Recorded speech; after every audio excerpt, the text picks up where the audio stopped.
Ignacio Rivas foi o artífice do despegue da química orgánica en Galicia, grazas aos seus traballos sobre a obtención de produtos naturais a partir de especies vegetais autóctonas.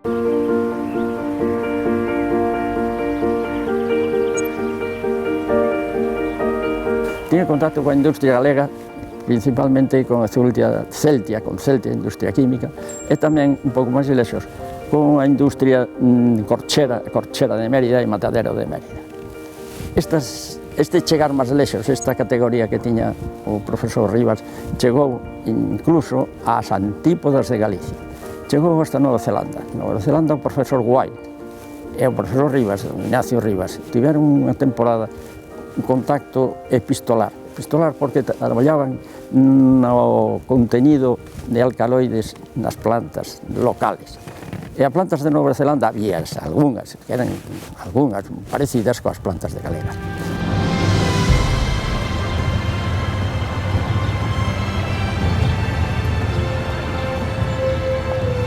O seu periplo vital estivo marcado pola súa paixón pola química, que o converteu en fillo adoptivo de Galicia. Rivas nace en 1901 en Palma de Mallorca. En 1921 licénciase en Ciencias Químicas na Universidade de Valencia e 4 anos despois doutórase na Universidade Central de Madrid.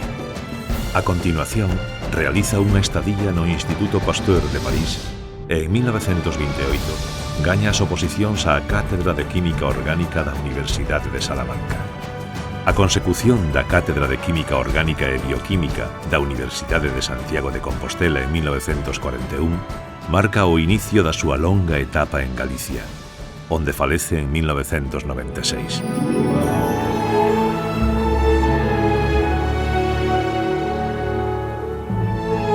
Rivas era un apaixonado docente e defendía que a investigación era a mellor vía para acceder ao coñecemento, polo que mantiña sempre o seu laboratorio aberto aos alumnos.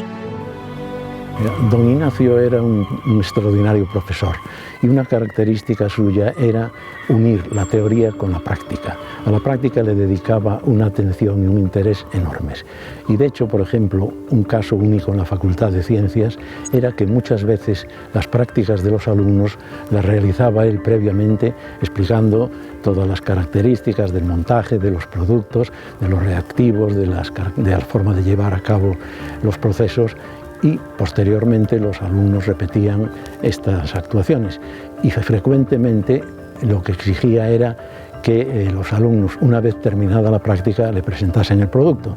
En ese momento lo juzgaba con una enorme dureza porque tenía que estar todo perfectamente envasado, etiquetado, los tapones bien colocados y claro, si había algún fallo, normalmente la responsabilidad se la atribuía al alumno, pero con mucha frecuencia también a los profesores que impartíamos las prácticas. Y ya si en algún caso se dirigía a un alumno diciéndole ciudadano, era algo que había que echarse a temblar auténticamente. Don Ignacio era un profesor magnífico, pero más que profesor era un maestro, que le gustaba enseñar, disfrutaba enseñando. Y aquella pasión que tenía por la química, porque aquello era pasión, procuraba transmitírnosla. Y atendía a los alumnos de una manera especial. Entonces, en aquellos tiempos, nosotros teníamos que salir al encerado cuando nos llamaban. Y llamó una de nuestras compañeras y estaba explicando ella en el encerado una serie de hidrocarburos y dijo, las fórmulas también se puede obtener fácilmente aplicando lo que estamos estudiando en matemáticas, las series que estamos estudiando en matemáticas, y puso un ejemplo. Entonces don Ignacio se levanta, va hacia ella, que se queda un poco asustada, le da la mano y la felicita. Los alumnos tienen que ser mejor que sus maestros y los hijos mejores que sus padres. Así puede mejorar el mundo. Don Ignacio se calló. Nosotros asombradísimos de su conclusión y Mercedes, coloradísima, se fue a su sitio. Na súa faceta investigadora, os protagonistas foron os alcaloides das leguminosas, a xiesta, a carqueixa ou o codeso permitíronlle obter sustancias descoñecidas que el bautizou con nomes tan curiosos como orensina, pontevedrina, coruñina ou santianina.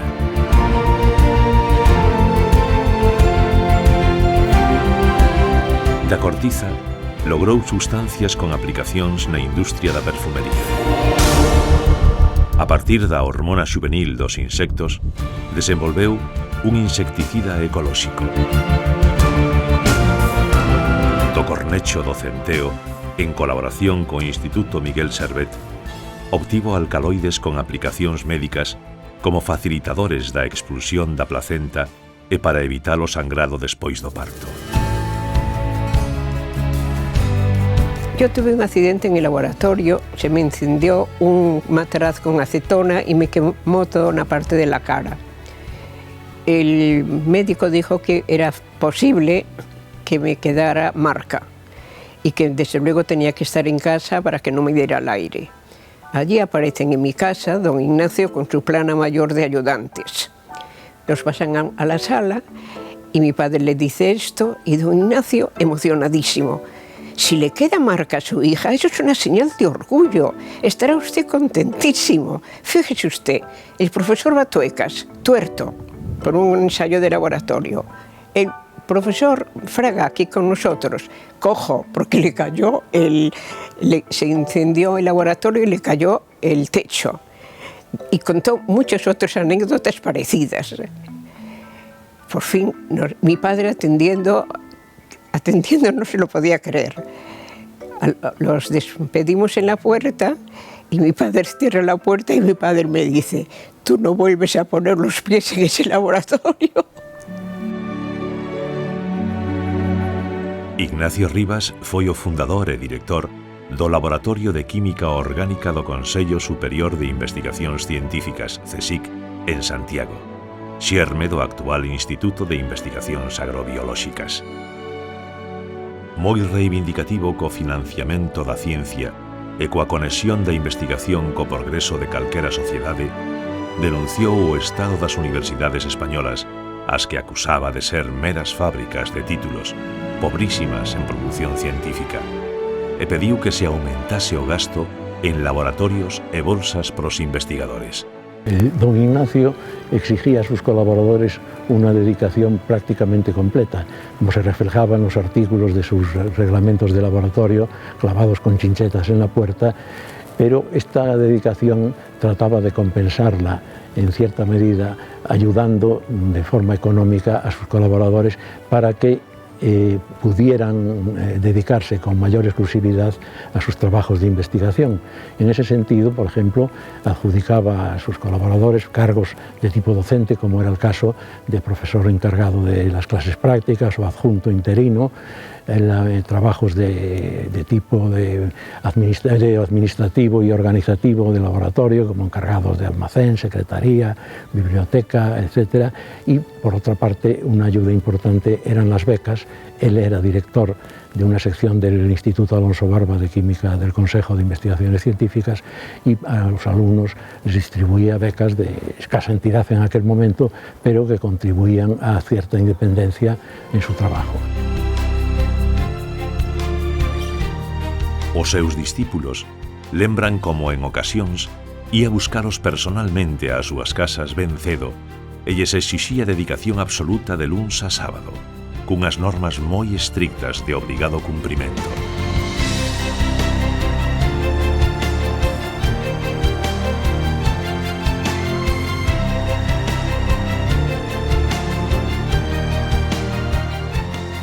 Claro que a norma de non fumar sufriu un duro golpe a atopar unha fotografía de Bayer, do Premio Nobel Bayer, no seu laboratorio, en unha man tiña o tubo de ensayo, en outra man tiña un puro de 13 centímetros. Estas normas, este Bayer tamén atacou duramente a outra norma, esta norma de novias non, que se distraia o noso cerebro naqueles tempos. Porque él descubriu unha serie de sedantes e chamoulle barbitúricos, porque tiña unha moza que se chamaba Bárbara. Entonces eu pensei que si, tamén Bayer tiña unha moza que se chamaba Bárbara, tamén eu podía ter unha que se chamaba Julia.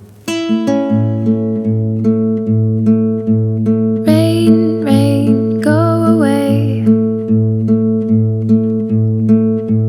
Rain, rain, go away. Come again. Na faceta persoal, todos os seus discípulos coinciden na súa calidez e en que lles facía sentir como unha prolongación da súa familia. Era exixente, sí, pero sabía festexar os logros do seu equipo compartindo unha botella de champán que se aseguraba de ter sempre fría no laboratorio. Tamén eran frecuentes as invitacións á súa casa pro seu santo ou o da súa dona, Catalina, ou sen ningún motivo en particular. Era muy familiar, muy entrañable, muy querida para mi padre, eran los alumnos de él y los doctorandos sobre todo. Y nosotros, pues yo por lo menos, supongo que mis hermanos también les pasaría lo mismo, pero hasta sentíamos un poco de pelusilla de ellos. Pero bueno, ¿qué le íbamos a hacer? Era lo que había. Sobre todo el santo de mi madre, porque mi padre era muy sentimental también. Y el santo de mi madre parecía que para él era, si traía a todos los chicos que estaban con él trabajando, que iba a ser una fiesta más familiar.